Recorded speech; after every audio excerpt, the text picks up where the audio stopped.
And so one day I just literally, like, when he was at work, I got all, as much as I could, and I called my mom, and I went, and I was able to stay with her. All right, and welcome back to The Price for Paradise. My name's Woody, aka Creston Woods, and with me today we have another new friend, another recommendation from my man James. He is, full of surprises on this podcast. He has brought me so many great people, and we now today have Grace Bashara. Bishara, yes. Bishara. Okay, see, I told you this before the podcast, but well, welcome to the podcast, and thanks for coming on. Thanks for having me. I'm excited. All right, so tell us a little bit about what you do, like what's your title, and what's your passion? Lots of passions. Yeah. So my title, I'm a founder of an organization called Becoming Grace Foundation, and that has been more recently. I've been a WBFF Pro fitness model, and right now I'm just doing the nonprofit life. All right, so first off, what is your nonprofit? I mean, one, your name is perfect for a nonprofit. Like, if there was any name to have for a nonprofit, is Grace. And so, please, yeah, tell me what it's all about. The nonprofit, our mission is to break barriers to freedom for women and children that has experienced abuse. And so we really fill the gaps within the current nonprofit landscape where maybe there's shelters, there's all these domestic violence nonprofits, but there's a huge gap in service where it's practical help that they need to actually move forward. So some of those could be transportation assistance by providing Lyft credits when they don't have a car, or rental assistance when they're on the brink of eviction and they just, have a single income, doing legal education workshops and healing education. So we do somatic practices. I love that. Yes. So yeah, I'm a breathwork teacher. We actually run a couple somatic classes once a month or every other month, trying to open people's nervous systems up and like make them feel and, bring up some of those emotions that we might not want to have suppressed. Yeah, I think sometimes, talk therapy is great, but like when you've gone through so much traumatic stuff, you don't want to keep talking about it. You want it out. You want it moved out, and you want your nervous system back to normal. And so that's why we really focus on the somatic practices. And so we work with different instructors. And so, hey, maybe we could we definitely work together. Yeah, definitely. And so, well, first off, like, where do you find like the people, and how do they get connected with you if they are in that area of like abuse or like need help in these areas? Yeah.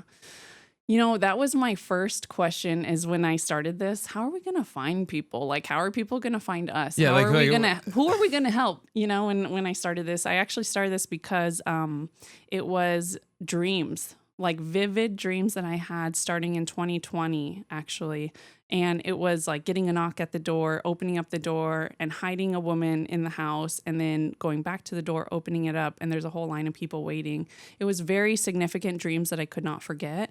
And it was always around helping a lot of people and helping people in homes, things like that. And so I thought, maybe I'm supposed to open up like a homeless shelter. And you had a feeling that this was like you're meant to be, like a calling, that I couldn't escape from. And then went through a difficult time, lost my father, and met someone who tricked me into a marriage, and so I learned. So the personal, like actual why you're in this realm is because you've dealt with it yourself. Yeah, firsthand. I never knew anything about it. I thought. Yeah, I didn't know anything about it. And so it's really been a big opening for just understanding what people go through, whether it's adoption, foster care, domestic violence in all of its ways, trafficking. I mean, it hits really like everything. So I went through that, and luckily, got out of it. And I was fully protected and I think only suffered really the least amount, just enough to understand who we're helping. And after that, I was like, okay, I had this business plan. I was just angry. I was like, I'm in the nonprofit field. I've been in the nonprofit field for over 10 years. If anyone's going to do something about it, it's going to be me. Like, I have connections. I know how to run a nonprofit. And so why not try? And so when I told my mom the business plan, she's like, Grace, I believe in you. Let's do it. I have some money. I'll give you some starting funds. And it was actually because of my dad passing that I had been able to start. Wow. And he had a whole mission of helping people. And so I think it kind of carried on. But yeah, the big thing was me and her would always discuss, and all our board members, how are we going to find people to help? But they come through, we're networked with the Arizona Coalition to End Domestic and Sexual Violence. And so we're networked with all of the shelters, all of the nonprofits in the Valley, where if they maybe they can help someone so much, and then they run out of it. Yeah. For them. And so then they send them, and we pair up with them and say, okay, what barrier can we fill for them? It's also social media, friends. We've had, people that you would never guess reach out to us and say, hey, my cousin told me about you. I really need some help. Social media. Any avenue you'll take them, obviously, but it just seems so fascinating. Like, how do you know who has it? Without them telling you. Yeah, and guess what? Just like 3 days ago, I had a call with someone who reached out for help, and I said, "How did you find us?" She was actually in Colorado, and she goes, "I walked in the door, and I don't know, I had this Bible on the floor, and it was opened up, and I was crying, and I felt like it was like talking to me, and I just ChatGPT'd what's an organization that I can reach out to pray for me, and it sent her to us." Oh my gosh! Like ChatGPT, even. Shout out to the AI that's good. Sometimes they pull out something godly. So like that's amazing. Yeah, I know, right? Maybe it's not all evil. Maybe it's not all evil. Maybe hopefully like there's some good trends that get thrown through the AI. So yeah. Yeah. So it comes from all over. So we don't only help Arizona, but majority of the people we help right now is Arizona, just because we are based here. But we are a virtual nonprofit, so we can help people. We're really flexible, and that's what's different about us is we're not held down by all these like protocols, restrictions, federal and grants, inference. That doesn't help insurance, people. Yeah, they're not a checkbox. We don't just say, oh, you have to be this color, or you have to be this percentage.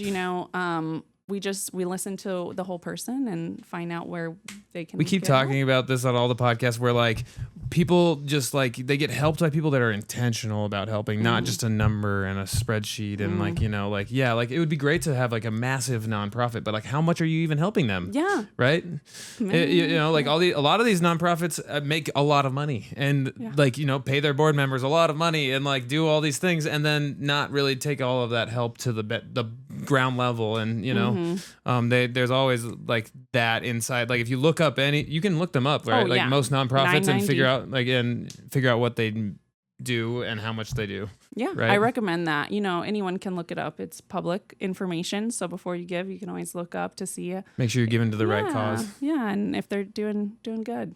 Yeah, for sure. And so you said you were in the nonprofit world prior. And so tell me about your history in nonprofit and like how you got to knowing how to build one yourself. Because again, that's it's a big feat. Yeah, I think I think the athlete in me, that never goes away, right? The athlete in you never goes away. The one that, So, okay, when growing up, I was a gymnast. I was you're a gymnast. Cheerleader, flyer, then I went into dance when my joints couldn't handle really the tumbling, and then transitioned into bodybuilding, which wasn't really for like, I don't know, the show of it. The aesthetics. It's more for like the learning.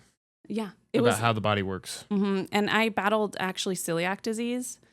Oh yeah. So that would be really helpful to get regimented and diet and do all of the things that, cut out certain foods and, test different things with your body. Yeah. Right when I was getting, so I was a hairstylist. I was getting into school to study nonprofit leadership and management and get my bachelor's degree. Right about then, it was like 2014. I got connected to a trainer who did WBFF shows and would, get the girls ready. And he really changed my life. During that time, I had just found out basically I had celiac disease just a couple years before. And I went from, 150 pounds to 99 pounds in the matter of 2 weeks. Oh my gosh. I couldn't, I just was, my body was destroyed. And so I just really wanted to build up the confidence to feel good about myself, to feel that I'm doing, making my body healthy. And so I signed up for that, and learned flexible dieting, learned, all about the nutrition values and strengthening your body. And I think bodybuilding is probably one of the sports that everyone needs to do for a year. Yeah. Like, Just a not year. even like you don't even need to go on a show, or you don't need to do like the last 2 weeks of prep, which is probably the unhealthy part of bodybuilding. But every other part of it is like the healthiest sport of all. Yeah. Like it's the longevity sport. It's the, it's the discipline teaching that everyone needs. Yes. Like everything, the only way you can be successful is discipline. Whenever you're building something, as long as you don't give up, then it will grow. Right. Yeah. And so I think that's what failure equals growth. Yeah. Like we Or if push you fail, our sets to failure, learn. and then guess what? You still grow. That's true. And so like I think that too many people get discouraged by that first failure, and then they don't come back to the gym. And you need a couple failures before you really even grow. Like, Oh yeah, I cried. I almost threw up, and I was like, I don't know if I'm gonna sign up. And then I called him the next day. I'm like, sign me up. I don't know what I'm in for, but let's do it. So what's it like? So what do I do when I start my nonprofit? Because like it sounds like I'm gonna do one in the future too, because I met you. But how do we do that? How do we start a nonprofit? And like, what are the hoops you have to jump through along the way? Yeah, so starting a nonprofit, you have to build a business plan. First of all, get really clear on your mission, who you're serving, your vision. And that your why, and that can transform, and it will, how you do things, finding out what the real need is while you initially had thought this is the need, but sometimes that transitions, So build a business plan, and then you have to apply for a 501c3 with the IRS, get your EIN number, and then you have to build a board. So you have to have a minimum of 3 people on your board to start.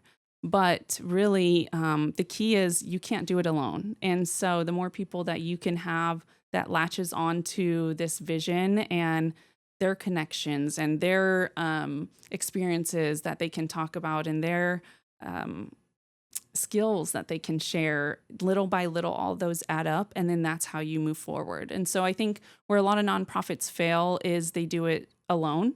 They don't share as much, and they don't have the right people in the right place. Mm-hmm. So. There's this one endurance thing that everyone says when we have the ultra runners on here. It's like, if you want to go far, go together. Or if you want to go fast, go alone. If you want to go far, go together. Yeah. And it's like, it takes a community, it takes a village to do big things, right? Like you can't do it yourself. Yeah. You can do a lot with ChatGPT and a program and work out and do all that stuff. But again, like without any direction or without any help along the way, like you're going to take a lot longer to get there. Yes. Yeah. And they need to share it with their network, right? So the only way you can grow is if you can get funding, and funding comes through people. And so, and sharing the cause and getting people excited. And so if you're a team of 1 or 3, there's only so much network that you can do. So I would say, we have a team of 10 board members, which people say like, big. Wow, that's quite a bit for a grassroots organization. And they are amazing. And they all help in the way that, really blesses us. And we've been able to raise over 100K since we started. Been able to help over 400 families. Amazing. Yeah, in such a short amount of time. We started 2024, but it was like in August we went public. So we really only had 6 months. We did our first event, raised about 24K that year. And then the next year went to about doubled that in a year. And then now, we're just keep growing on track. And so how do you keep growing? You say you run events and do stuff like that, right? So what kind of events do you guys run, and how do you get into the community more? Yeah.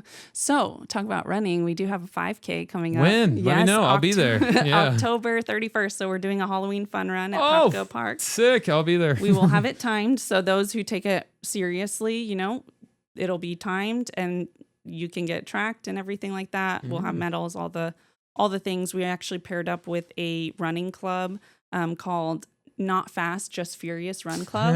And they have... That's great. Yeah, right. And it's all about inclusivity, but they do take, their their goals seriously. Seriously. Yeah. So It's a misnomer. They were actually fast. yeah, they have a huge members, 100 members in their club alone. So I think this will be pretty good showing. But yeah, you can dress as a ghost, wear a tutu, I don't know, and come join us on the track. And so we're looking for volunteers that will, either help day of event or bring a team out. And I'll help bring us. my whole club. Yes, So that would be cool. My run club will come join too. Oh, I didn't know you had a run club. And so it's a smaller one. It's not a 30, 100 person one, but it's we have a good High Rocks club that comes out in the morning, and it rotates here and there. But we get a good squad out there, and it's great for community, and I like it because I get my training in too. Nice. Yes. So we. Honestly, I just kind of came up with the idea. I was like, 5K, I feel like that would be pretty cool and pretty easy to pull off. And then all of a sudden, a friend connects me to this big running club, and they're like, I actually know how to do this. And so they're really managing that part, like the very intricate parts that I don't know. So that's the whole thing. Like when you set out to do something, I feel like the universe kind of meets you. The door's open once you start looking for them, right? Exactly. But a lot of times people just don't even look in any direction. They think about like all the ways that it won't work. You're standing in front of the door that's closed, and there's like 50 doors that are open, but you're just not walking through those. Yeah. You're just stuck in front of that one. And James can attest to this. I'm like, let's go. Let's try wing this the best we can. It always works out. It always works out somehow. I mean, we're still here right now, right? Exactly. We survived. Yeah. But we're doing another event. We typically do 2 events. So 2 events a year? Yeah, we're doing the 5K. Per year? Okay. Yeah, per year. And then we have another event, I think the gala. We're still working on details of that, but that will be in December. And then we'll do volunteer events here and there where we build, different kits for like welcome home kits, baby kits, things that will help with basic needs. Nice. What is your overall vision and goal? Like, where do you want to take this thing, and like how big do you want to make it? And nationwide and worldwide. I would love to have it worldwide. That'd be so cool. I am one of those like dream big, but like Grace, you need to. You still gotta like master this stuff too. Yeah. I push everyone like, okay, we gotta do this, and they're like, Grace, it's great, but like it's okay to slow down. I'm like, oh. Yeah. And so this process has Give been yourself about. A little grace. Yeah, I'm not good at it. Yeah, that's the funniest thing I've ever heard. I know.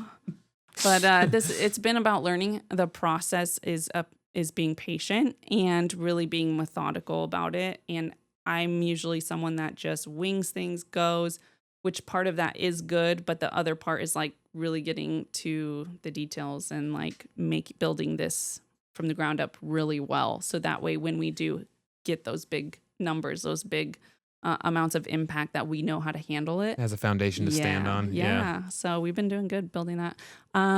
What are some adversities then? What's been like the tough parts of getting through this, like beginning snags? Oh, so the biggest one is when we first got our 501c3, they determined us as a private foundation, which then made it so that we couldn't get any funding from grants or corporations. And so it took me literally 9 months to get that changed into a public charity. So we could fundraise through, individual donations, but it closed the door on a lot of opportunities. And so working with the IRS has been just so fun. Just so fun. So that was a big thing that we went through. And then we just became Arizona charitable tax credited. So every dollar is dollar for dollar back on your Arizona taxes, which is very difficult to get. Yeah. So there's like, the accounting side of like things, the legal jump throughs, dealing with government, dealing with everything. Yeah. We just got an accounting firm to help with that and to make sure that we're doing it right. And so slowly but surely we've been getting the right people in and taking some loads off of the team. So, yeah. Oh, very cool. Now, at least it's not like, anything too crazy, right? Yeah. It sounds like you've built a good foundation and you've set yourself up for success. Now just letting it ride out. And take me through like, what is it like that you do for the girls and like the things like the day, like you said, you make kits for them and you make like different things, but like, you said you've helped 400 families. And so like, how much help does each family get? And like, what does that look like from a family's perspective? Yeah, it really depends. Most families, we help them about 3 times. So a family needs, one thing, and then they need a connection to maybe a lawyer. So we get them legal guidance on that. And then they maybe need another connection on transportation. So typically it's probably around 3 times that we help each family, but we check in on them to make sure, like, hey, how are you doing a few months from now? Like, are you still in really bad need, or like what's going on? And so we really treat them as a friend, and we really want to know. Yeah, we want to know that you're moving forward and you're succeeding. That's the main point. Just one step forward. Let's just keep seeing that progress.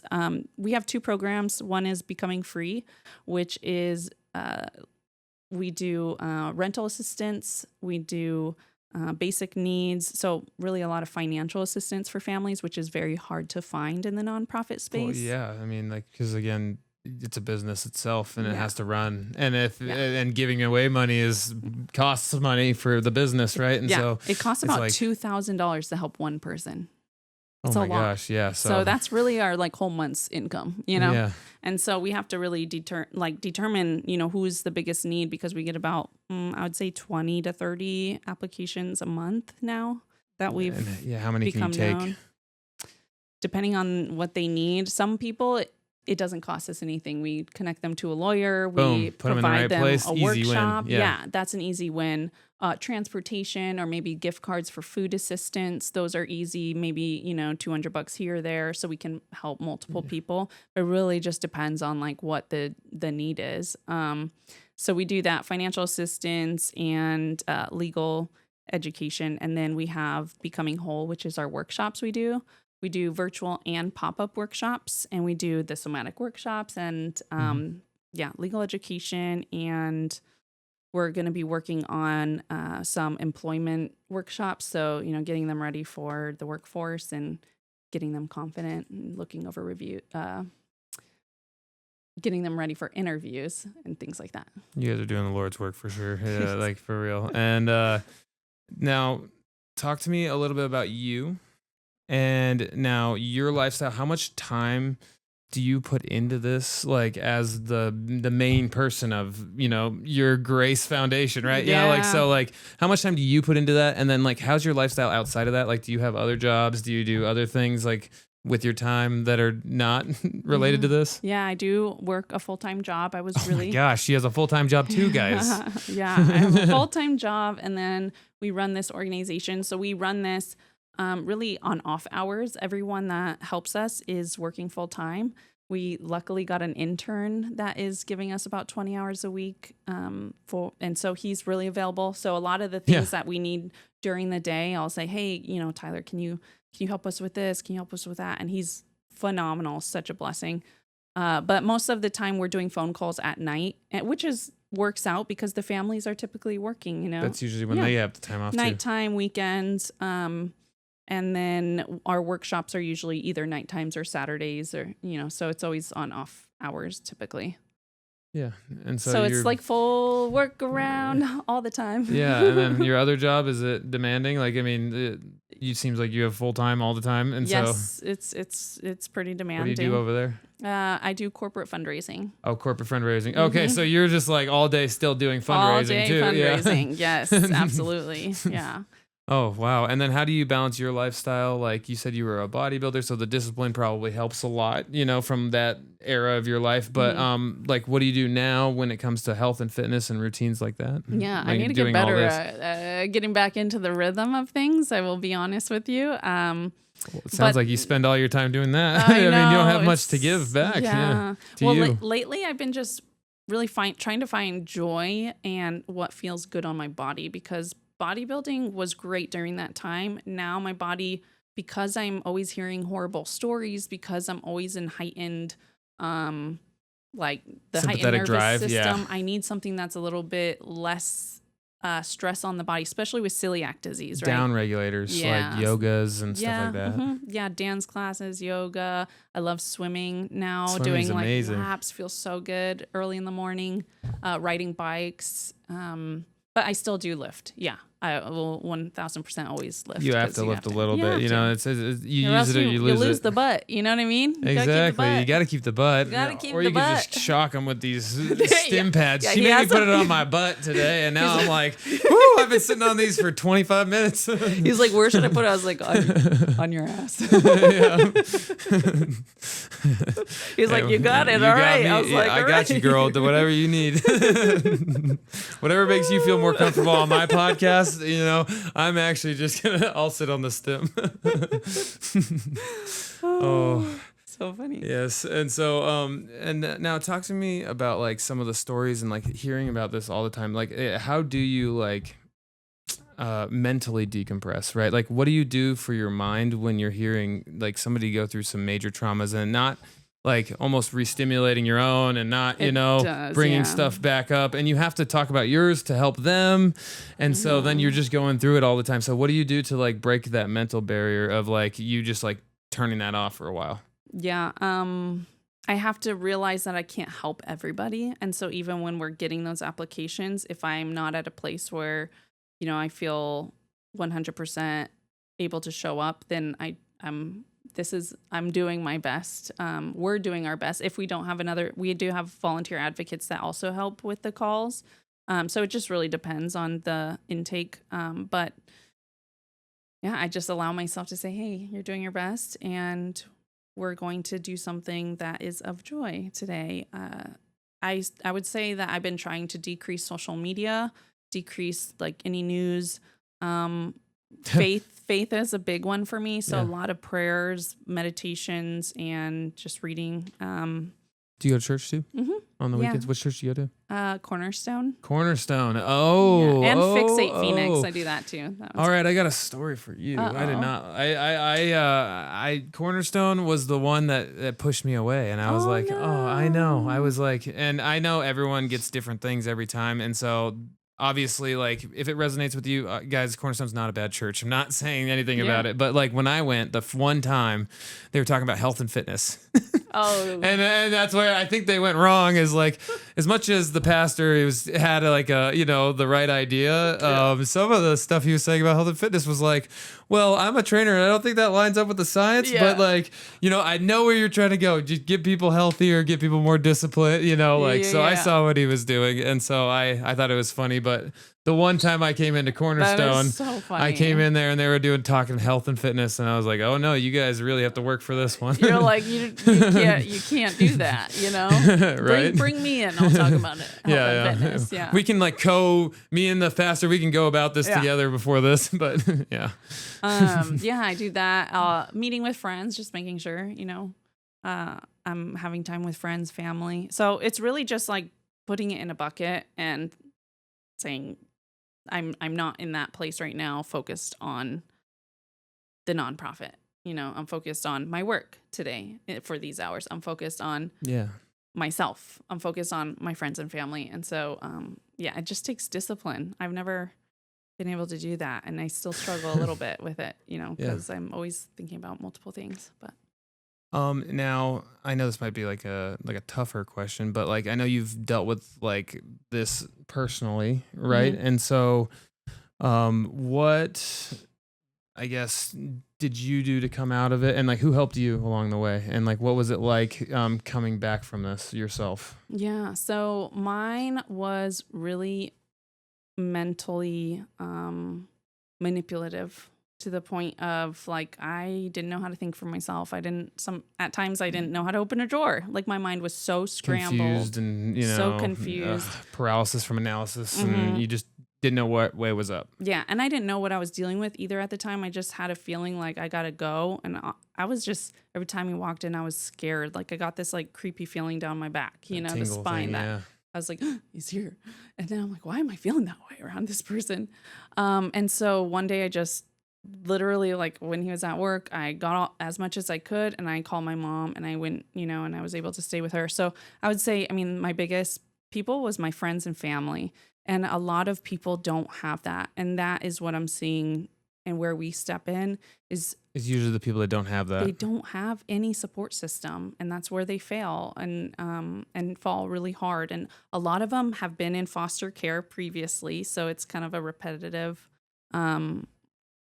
cycle for them, that they don't understand maybe what real love is. And so they keep falling into the bad patterns, or like if you don't, like they don't have anything to stand on. So if you don't stand for anything, you fall for anything. yeah, Right. And so like people are really tricky out there. I mean, especially if you don't have media any is direction. doing it to us right now. Well, yeah, like if you weren't raised with faith, or if like someone didn't give you that like ahead of time, and you were just in the foster care system and it was just all willy-nilly, and you learned from social media how to live, Yeah. like that is like who to trust other than God. Like like I don't even know who to trust other than your foster parents, right? Yeah. Like they got 30 other kids that they're dealing with, and like it's what a scenario. Yeah. So, and I noticed also something that was similar is like when my dad passed away, that a month later is when I got connected to the person. And that has been something that's like reoccurring that I hear a lot of, is like their parent passes away and then that happens. And so I thought that was interesting.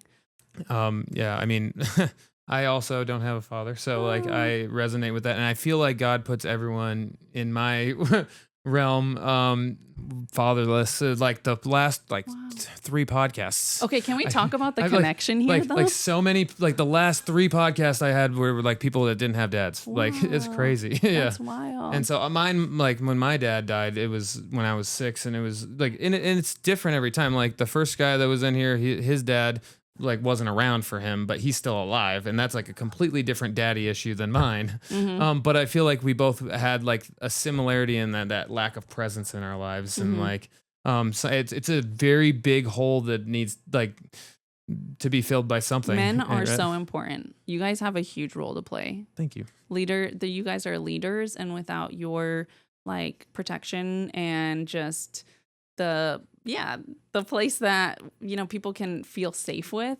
Yeah, and not the world unsafe is a with. little chaotic, so men are very important, and so are women too with what they bring. And so I'm hoping that like more strong men show up. And which is interesting is we have a lot of men in our organization that like supports us, are the biggest donors. Yeah. Our intern is a guy, and he actually was a child of it, and so he really understands. And it's cool to see on the other side, wow, what you got, you know, who you are now, and how your mom was able to, you know, build this beautiful man that is going to be contributing to the world, and he's amazing. But even board members of ours too are on here, and so we really wanted to hear different perspectives, you know, men who have gone through it too. As children. mean, especially as the children, right? Like child psychology is so like relevant to who people become, especially like when it comes to like young boys follow in their father's footsteps a lot of times with like learning what the masculine is. Right. And without that father figure, the direction is... You're like trying to figure it out. Like that's hard. And as much as I love my mom, like learning from my mom is about how to be a man is hard, because she doesn't know what it takes to be a man on the inside. As much as she just knows what she wants a man to do, which sometimes is not always, you know, aligned completely, because our wants and our needs are 2 different things also as well. And our desires for, you know, how everyone else lives their lives is different, because we can't control other people too. Yeah. And so, but we can help influence, and we can give the best environment for success, right? And I'm so grateful for the environment my mom put me in, and like the safety net that I had, you know, growing up myself, because I don't know if I would have made it if I didn't have such a good one. Yeah. And so like it takes a lot, and it takes a village. It always takes a village. And so that's what we try to strive for, is to be that village. But you know, we're small, so we're small. We're still growing. We do what we can. You won't be small for long with this attitude, for sure. Well, Grace, we're coming up on the last 10 minutes, but anything else that you're really passionate about, or like you want to talk about the insights of the business? The insights of the business, I would just say, you know, we're always looking for people to partner with. We're always looking for help and donors and partnerships. And so, you know, if you have a business, or, you know, you have some kind of passion, maybe you love pickleball and you want to help us do a pickleball tournament fundraiser, or you can be really creative and fun. And so that is what we're really striving for, because the more people that we can partner with and help us to raise funds to help people, the more that we can do, and we can actually hire employees and things like that. And so I would just say, you know, visit us at becominggracefoundation.org, or find us on social media on YouTube. Yeah. What are your social medias? Plug them all. Instagram, Facebook, and YouTube. Trying out TikTok. It's not as good as our It's hard. Instagram. Yeah, Okay, I know. I'll just say that. There's a generational difference between TikTok and me Yeah. as well. I didn't get onto that trend. I feel like Instagram's the same, but I feel like I'm more comfortable there. Yeah. You know? Oh, really? Yeah, I don't know why, but TikTok was not my thing, and then Yeah. I'm just so far gone from I could just repost it over there. But yeah. Instagram's my jam. I love yeah, it. right. Yeah, thank you so much for having thanks for me coming on. and being able to Yes. advocate and share, and just really appreciate it. And guys, if you guys are dealing with anything, please reach out to her or her organization, or reach out to your family and tell them about it, because this is, a serious thing that you can't just keep to yourself, and it takes other people to help you get out of it, and you can get out of it. Mm-hmm. Anyone can get out of it, right? The first step is just sharing with someone that you really trust, and then that's the first step. So do that, and you can get through anything. People have gone before you and gotten through to the other side, and so it's just about walking through that time. And yeah, that's why we have a lighthouse, actually, because it's finding the safety in the storm, and that we're the lighthouse, and we want to be that safety, The guiding and light. guidance. Yeah. And so that's our logo. I love that. Thank you. It's so amazing. And guys, thanks for listening, and thanks for coming on here again. And we'll catch you guys next week on The Price for Paradise. My name's Woody, and aloha. Thank you. Well done. Thanks. Yeah, thank you so much. That was awesome. Your foundation's phenomenal. Oh, thank you. Yes, and you're so pure, like, with your intent. Like, it seems like I meet other people who do nonprofit work, and then it's They're like not pure they're at not all. pure It at all. pisses me off.